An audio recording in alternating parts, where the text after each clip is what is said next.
Okay.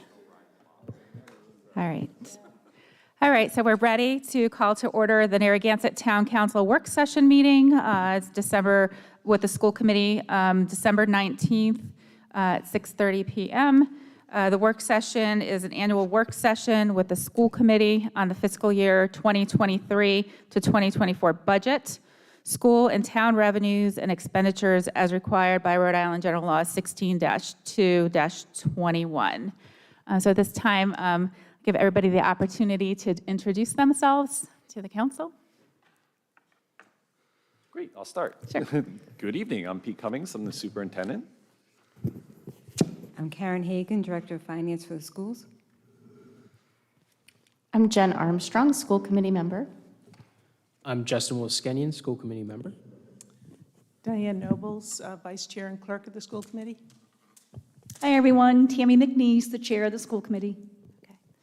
All right, so I will turn it over to Dr. Cummings for the usual informational budget.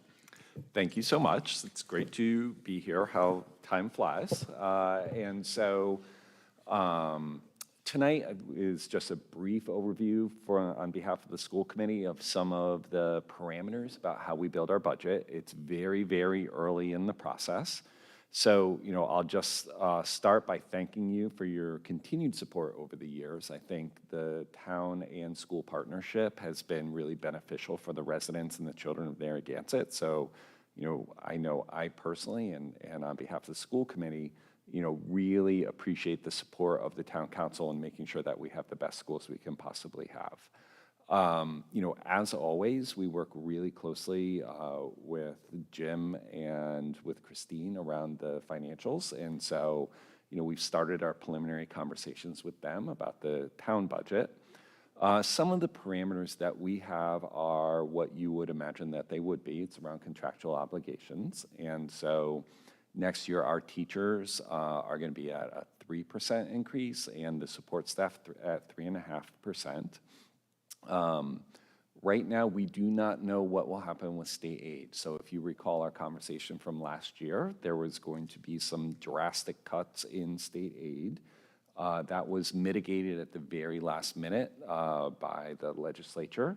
We do not yet know what state aid will look like. Typically, we get a projection of it in November, and RIDE has not yet issued that projection of state aid. And so we don't know where that will be. We do know that the legislature will be looking hard at the funding formula this year. And so there is a very heavy political push to reframe the funding formula so that it is a bit more equitable and reflects some of the high cost needs that districts have, such as special education, out of district students, that type of thing. So we will see where that goes. For us, we also have, in a good way, our ESSA funding, so we continue to apply that to staffing. And so we were one of the very few districts in Rhode Island where our test scores have now moved beyond where they were before the pandemic. And so that's a really nice thing, and that's certainly a tribute to our teachers and our administrators and our kids. But it's also, I think, testament to how we have applied the ESSA funding. And so we have used that to fund extra tutoring. We have used that to do extra staffing, to get kids caught up. And so we're seeing the outcomes of that investment over time. And then, finally, we have our capital improvements. Again, we're just starting on that. Highlight from last budget year that's in practice right now is the rebuilding of the auditorium. So we're excited about that. The auditorium is currently totally gutted, and they are beginning the rebuild. It is a long process. We got the news the other day that the air HVAC air piece that goes on the roof is a 40-week turnaround. So we're hoping to have that in by early July, and hoping that will be ready to go by September for next year. So that was a big investment on the part of the town last year. We're really excited about that. The design is beautiful. I think it's really going to be a showpiece for the town, And again, as we said all along, that's a place that is meant for the town where it's school performances, but also can be town gatherings there if they need to be. Finally, I will kind of call your attention to the resolution from a number of years ago, and that really guides our work. And in this resolution, it's a request from the town council for the school committee to consider applying 3% of the overall budget to capital improvements, and then holding 2% of the overall budget in reserve, and to make sure that we are just investing in our buildings. And so that is something that we do go through every year. We have invested in that over time, and fortunately, because we have done that, we're not in the situation that many districts find themselves in with crumbling buildings or deferred maintenance or any of those pieces. It's really a wise investment on the part of the town, one that the school committee has fulfilled their end of the bargain and has continually invested in the buildings going forward. And so we are in pretty good shape. We do have some buildings that are getting up there in age, and they seem to be holding on okay because we've been able to do those maintenance pieces along the way. So overall, not a lot of specifics for you right now, but those are kind of the big ideas that guide our budget development. What happens is right now we are in the process of doing our staffing and our scheduling and kind of figuring out the beginning parts of our budget process. What will happen on our end is that principals will give me their building budgets, and department leaders will give me their budgets in early January. We will go through and vet those and combine those with our capital improvements through January. We will come up with a final recommended budget to the school committee at the end of February, end of January, early February. We will then present that to the school committee, and they will hold budget workshops to vet through that proposed and recommended budget. We'll make some adjustments to that budget, and then I will present that to the town council. I believe that is early March. Right? So that's the process that we go through. If you all recall, several town council members are recommended to be a part of our capital reserve committee as well as our building committee. And so we ask that the council members be a part of that. And so you all have kind of a pipeline into some of the things that we're doing along the way. All right. So I'll pause there and see if there's any questions. Before a question, can I add on to just something about that? So with the timeline and the budget process, one of the things that we have done in the past, after, like Pete said, at our February school committee meeting, we will get the budget presentation. We'll have public workshops. We have 2 scheduled. We have a placeholder for a 3rd. We will approve our budget at our March school committee meeting.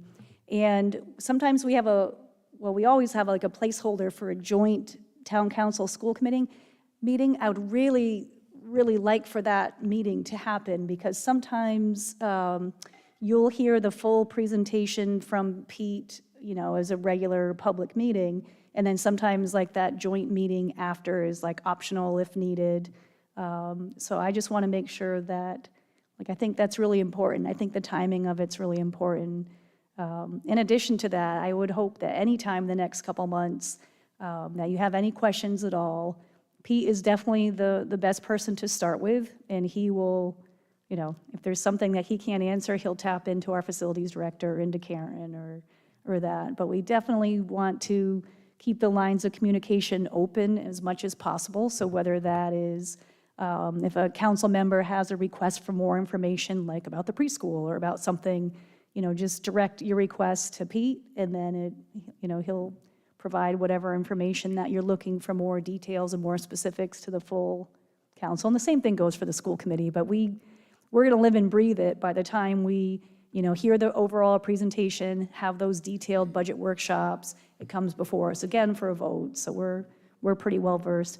The other thing that Pete said that I really hope is, so our capital reserve committee, I don't know if you have already made your assignments to the subcommittees and so forth, but I really hope that in the past it's been 2 town council members that have sat on that capital reserve committee, and it's like strategically placed before we vote on our budget. So, and I know sometimes your calendar for the council is very, very, very busy in the winter during budget season, but I'm really hoping that whatever council members kind of volunteered for that capital reserve committee, that we can have someone at the table, because that's a wonderful opportunity. That's when we go deep into the 5-year, the 10-year capital plan, to ask questions. So I'm really looking forward to working with you guys. Before, you take questions, Pete, I do want to highlight what Pete said about our RICAS scores are in, our SAT scores are in. The fact that Narragansett, we are surpassing the pre-pandemic levels is really impressive, and actually got the attention of the commissioner and a lot of accolades with that. Pete, before you take questions, can you just give a soundbite about the reach out from the commissioner and what that was about our test scores once they came in?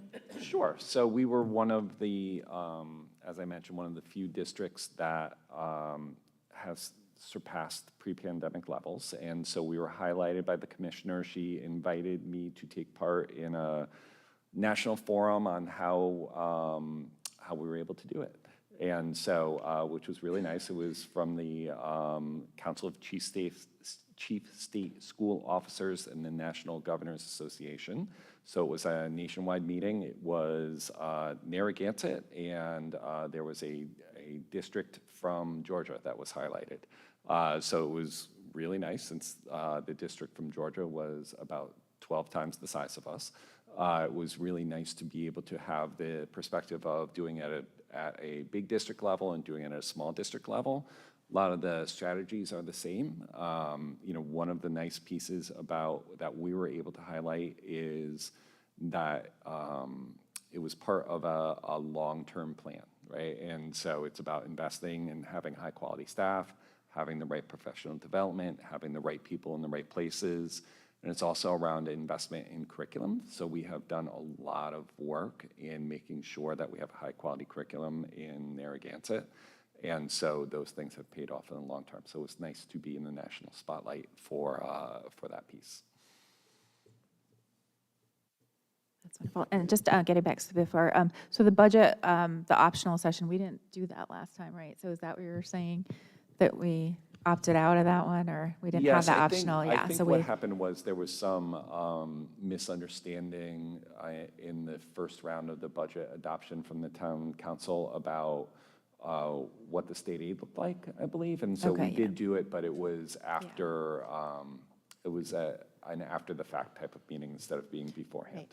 Okay, yeah, so we'll make sure we do that one. It did happen, it was just later, because Right. there was like a placeholder, and then, we heard like, okay, I think the town council has enough information, they're all set, and then as the town council went through their first read and getting through that, then it was, the council needed more information, so it's like, we need to get a meeting in right away. So it's just being more proactive, that you all will vote and put it in your calendar for that joint session, but I just would really like to keep it in place regardless. I We'll do think it's that. a good thing. Thanks. Okay. Thank you. So with questions, we'll go around.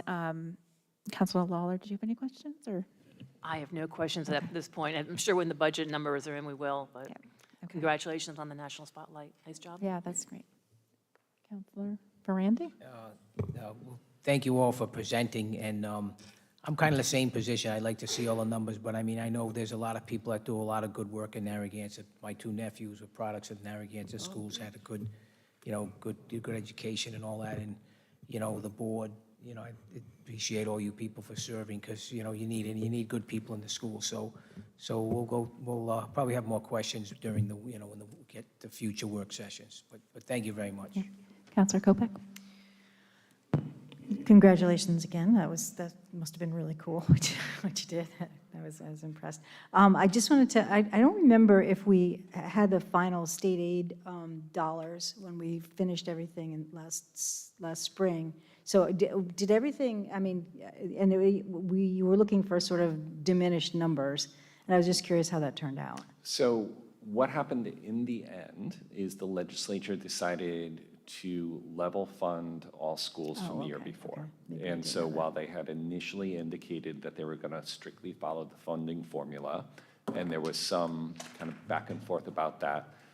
The legislature, in the end, and I think somewhat not in the most timely way, ended up fully, keeping it level funded. There is not yet indication that they will go back, that they will do that again. All indicators are that they're going to go and Revise the formula. revise that and give Yeah. districts what the funding formula actually says that they should get. In our case, that will be lower, because. It would be lower. Yeah, I It will wasn't sure. definitely be lower. By how much, it's hard to predict. It will probably be a couple $100,000 is my ballpark figure, but I, again, am guessing on that based on number of students who have qualified for free and reduced lunch and number of students in the schools. And again, those are both factors in the funding formula. And they haven't decided what they're doing as far as free and reduced, right? They, not They holding have on to the, not. yeah. They have not, and so we're still in that conundrum of they were providing free and reduced to all It was, families. yeah, it was universal. And so no one, despite our extended and continuous efforts to get people to sign up for free and reduced lunch, not a lot of people did because they were getting it anyway. We have had a little bit of a better turnaround now that it is not totally free anymore, and Right. we have could not make it easier. We have it available by paper, online, in any language that you choose, kind of, all of I those remember that. pieces. We have our social workers reach out, we do continual reminders, and we've gotten more. There are always more to get. Right, exactly. The other, I had one other question, just if you have maybe a little preview of what you might be looking at capital improvements wise. So we invested quite a bit this year in the auditorium. So in the following year, we are catching up a little bit on some of the other maintenance pieces because we put aside kind of all of the things that we would typically do to invest resources into the auditorium this year. So we have, they're not glamorous, but they're necessary, a couple of parking lot projects, and so we are still making up from the safe routes to school. So when they put in the safe routes to school in the back, they kind of destroyed our parking lot, so we need to, fix that. We have a couple of HVAC projects, one at the high school. I believe there is a roof this year, and there is a baseball backstop for the Little League field that's in back of the high school. So those are a couple highlights. So I don't have to talk about this now, but I have an idea for another program you might want to get the high school involved in. Sure. But we can talk about Okay, that we can another talk. time. I'm Yeah. happy to talk about that. It's a good one. Great. Any, the school committee members have any additional comments, or Dr. Cummings speak for everyone? No, everything good? Okay. So no questions from the council? Okay, so. When would be the next meeting? Is that on schedule? That's on a schedule, right? Okay.